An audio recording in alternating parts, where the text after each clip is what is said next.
Hello, everybody. Leah Klett here with the Christian Post. I'm so excited today to be joined by Willie and Korie Robertson of the hit series Duck Dynasty. After 8 years off the air, they're returning for Duck Dynasty, the revival, hitting A&E on June 1st. I am so excited to see you guys back on the big screen. It has been way too long.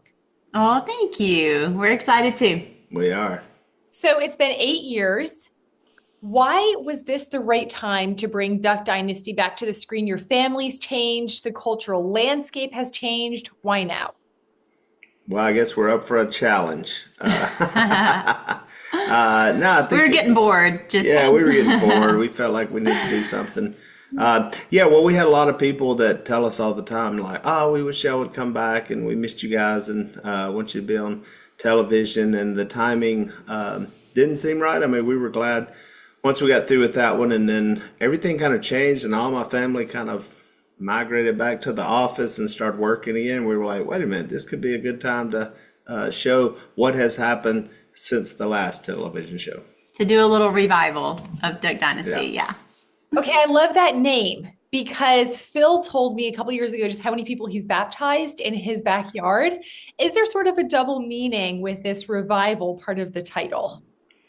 Yes, it has a double meaning to us. We did not even come up with the name. A&E did. We were throwing out all kinds of name ideas. We were originally calling it like the next generation because this is kind of that generational type show where now we're seeing the next generations of Robertsons and what they're going through. And they came up with the name Revival, and we loved it because, of course, it has spiritual connotations, and we hope our country's in revival and would love to be a part of whatever that looks like. So that was really exciting for us when we heard that name.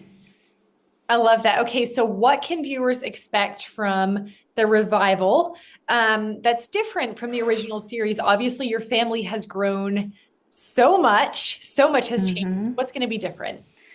Well, new people for sure. We all of our kids have gotten married since the show. Well, John Link and Mary Kate got married on the show, the original show, but the rest of our kids have gotten married since then and had babies. And you actually see a lot of the grandbabies on this show. So there's a lot of kids and just real life stories. I think is fun. You see babies being born and us dealing with like normal issues that every family goes through.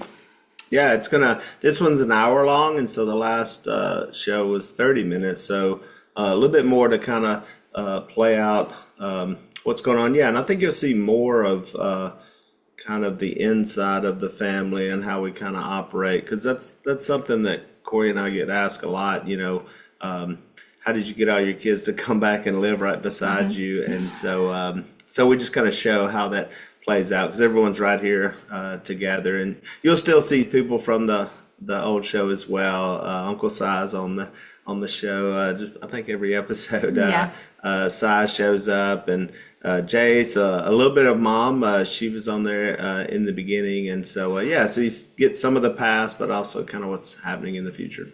Are we going to see any of Phil? No, Phil's he was unable to film for sure. Oh man, how's he doing? He's not great. It's Alzheimer's is it's kind of a cruel situation to go through, and just seeing him. But there's glimpses. We have some good times and some moments with him, but it certainly has progressed. And we feel good about the life he's lived, and he certainly does as well, and just the impact. I mean, you mentioned all the baptisms that he's done, and so. Such a powerful voice, and so he did everything I think God wanted him to do on this earth, and he'll be ready to move on for sure. One of my favorite memories of him is he shared the recipe for a duck stew with me on an interview, and he just gave me the whole recipe. Yeah, That does not surprise me. We could tell Phil stories for probably a whole year. There's a lot of stories for sure. When we used to film Duck Dynasty, Phil would just go off on those long, stories or whatever, and Willie would have to stop him and be like, "Dad, this is a 30-minute show. Like they're not gonna put all that in there." Oh, I love that. Okay, so the new show really does spotlight the next generation, as you've been saying. How have you approached mentoring your kids through life in the public eye, but also allowing them to find their own voice?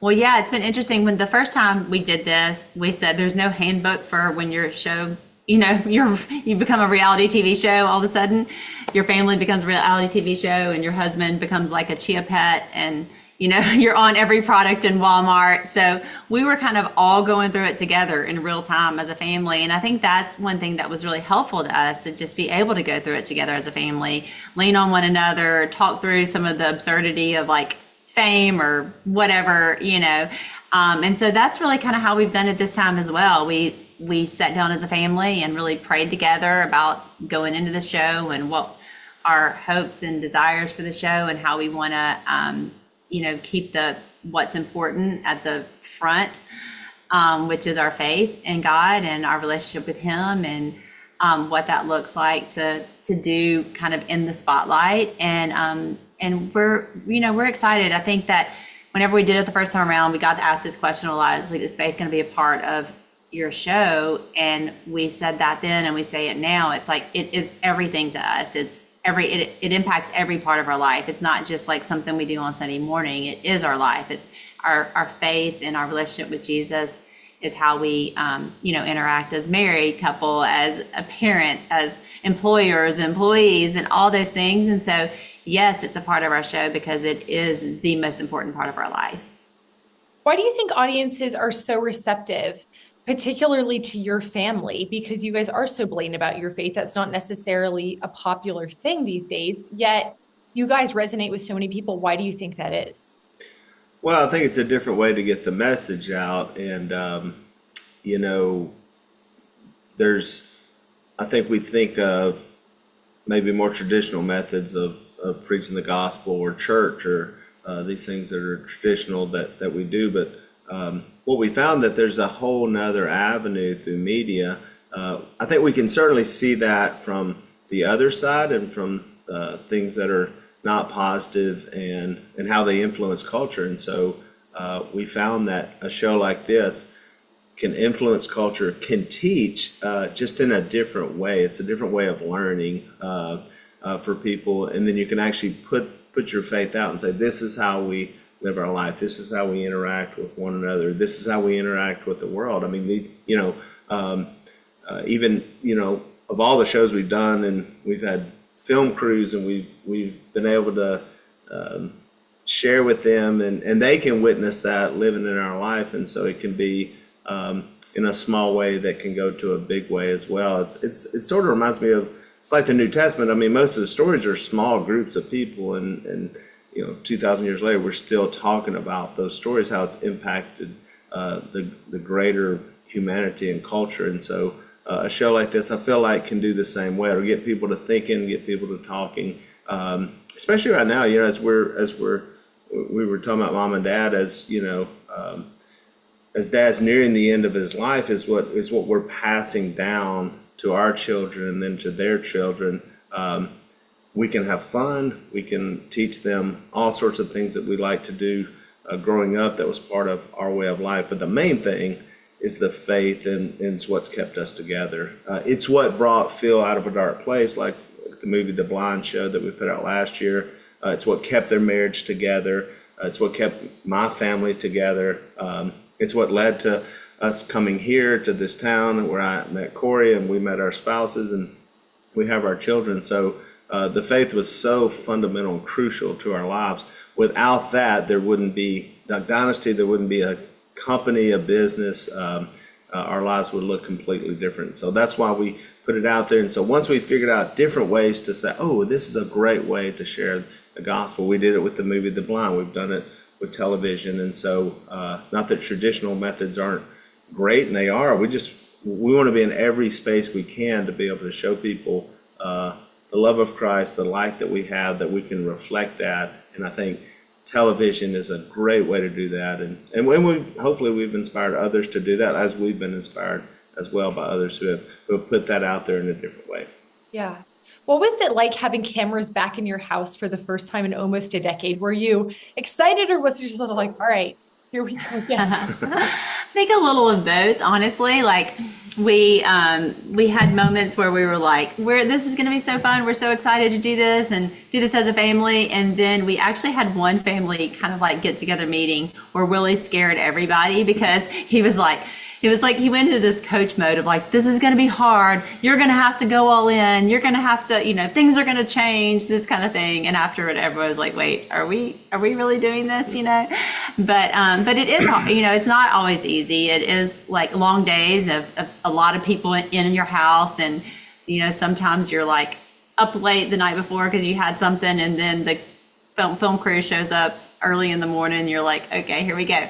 But I think for the most part, we actually shot a little sizzle to just decide, do we want to do this again and see how it feels? And we did it. The crew came down and we shot it in a couple of days. And after it was over, we were all like, that was fun. We get to be together and what a blessing it is. And that's how we've kind of looked at it the whole way through, is just like, what a gift that we get to like do this together as a family. And we're getting to make really awesome home movies, and we're going to get to see our kids kind of grow up on television in a lot of ways. And those sweet memories like that we have now from filming the first time with Duck Dynasty that we have, and we can look back on and see Phil and Kay and the things that our kids got to learn and experience from them. Now we're getting to do this as we're the grandparents now and getting to have those moments with our grandkids that we're going to kind of forever memorialize on television through this platform of Duck Dynasty. So it feels like a real gift to us that we just get to do this. I love that. Were there any behind the scenes moments that had you guys really laughing and crying? Do any stand out to you?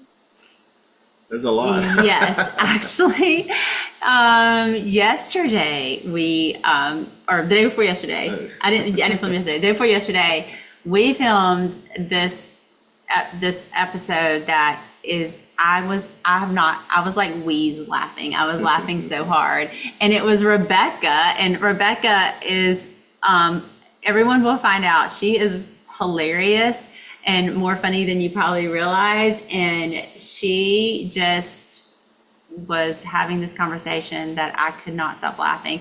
So I think it's going to be fun to see like different family members kind of stand out as being, funny and bringing those hilarious moments. One of our family mottos is "Don't take yourself too seriously," and so we all kind of have been able to do that in this show and just have fun with it. And so yeah, I think you'll see different moments from different people. Mm-hmm. I love that. All right. What does carrying on the family legacy mean to you guys as your kids, are leading their own lives and telling their own stories, having their own children? Well, I think they've got to find their way. And Korie and I have never pressured them into really any business, or especially the family business, and just figure out what they want to do. And I think, like, for instance, our life journey, especially mine, was different in that in my 20s, which I believe all my kids are in their 20s, I never foresaw myself working at Duck Commander. So I didn't think I would be doing what I'm doing at all. And so it wasn't until I was around 30 that I was like, I think I could come back in the family business. And then Korie and I took it over.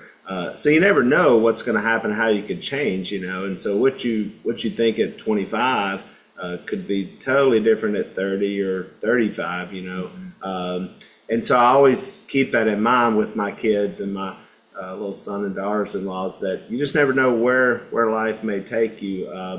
I think like Phil and Kay and Cy were super interesting in that the show didn't start till they were like 65.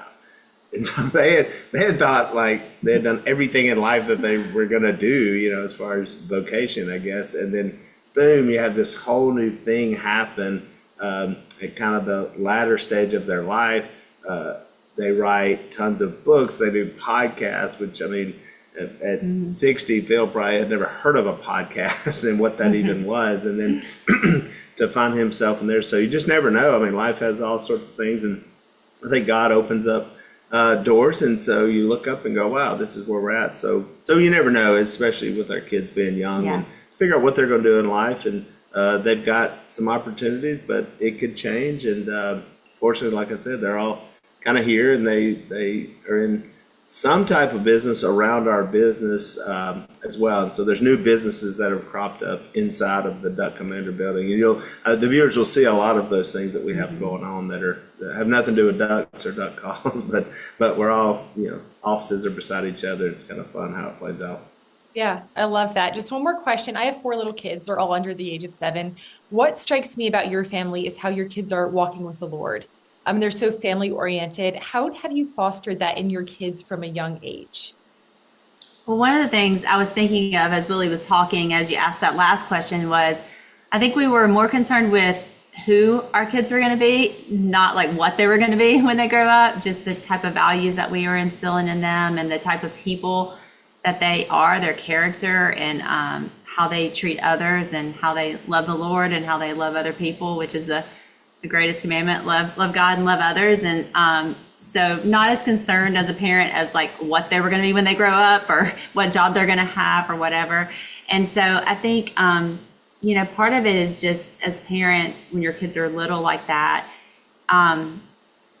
the tough thing of a parent is that your kids go by what you do way more than what you say. And so you just have to live it. And they're going to see that in real time in your life. And as you walk out your own faith and your own relationship with the Lord, they're watching that and they're seeing that. And I think that you can just be real with your kids and honest with your kids about your life and about the things that are hard and the things that are good, and keep that communication open with them as they grow, so that whenever they start going through tough times, they'll come to you and know that they can talk to you about it, and you'll be there for them and help them through it. I think those are the things that just create relationships that point to Jesus and that last with your children. That's a great point. So, did you just come up with that? With like what you want to be, who you want to be. That's great. I'm gonna teach that soon, and I'm gonna take credit for that. I think I wrote that in our book. Did you? But that's awesome. But that really is, because I do see people who, it's all about what their kids, what they want them to do. It's like, I want them to go to college, and I want them to be this, and that really is true. Yeah, I've never thought about that like that, but I want to know who they are and who they believe in. I think for Korie and I, we're so fortunate that both sets of our parents, there was no doubt what was most important to both of them. It was their faith, and we saw that play out. Korie's family, through business, like bigger retail business, and through a church camp that we're all involved with. And so just pouring into young people, and saw it there. My parents, obviously, filled with this just faith that he wanted to share with everyone. And also in business as well, and how they mix that up. And so it's not surprising that when we came together, and that we've used our business to then promote our faith. And so hopefully, I think our kids saw that in us. It's what made the show good as well, which is that authenticity. And that's, I think the viewers saw that. We're like, I think these people are really, who they say they are. And so we're not trying to fake to be something that we're not. We are who we are, and we believe in what we believe in. And so then it's all about passing it down. It starts at home. It starts with our children. It starts with your children, that you'll pass that down to. And then hopefully it can go from there and just go out and spread even more. So, yeah. Well, thanks, man. It's a great answer. Guys, I'm so excited. The show is coming back. We need some good reality TV. So excited about it. So nice to talk to you guys as always. We are working hard to give people some good reality TV. Hopefully everybody watches it and appreciates it. And if so, yeah, we'll keep going. But it was great talking to you. Yeah, great talking to you. Thank you.